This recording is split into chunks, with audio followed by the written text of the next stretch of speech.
আমার শ্বশুরবাড়িতে আসার 7 দিনের মাথায় শাশুড়ি থেকে শুনতে হয়েছে বাপ মা শুধু ভালো মন্দ খাওয়াইছে, শিক্ষা দেয় নাই।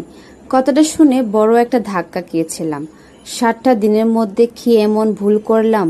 ঘর মোছা, কাটাকুটি, বাগান ঝাড়ু, উঠান ঝাড়ু, তার কাপড় কাচা সবই তো কথা মতো করলাম।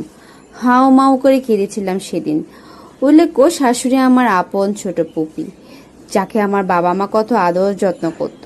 আর সেই পুপু মা ছাড়া ডাকতো না আমাকে। এখন উঠতে বসতে খোঁটা, বদনাম, অশান্তি। হাজবেন্ডের সাপোর্টে টিকে আছি।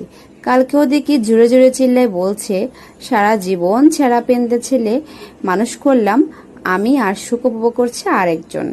একটা দিনও তর্কে জড়ায়নি, আলহামদুলিল্লাহ। চুপ থাকার ফজিলত অনেক। হাজবেন্ডের বাবা বাল্যকালে মারা গেছিল।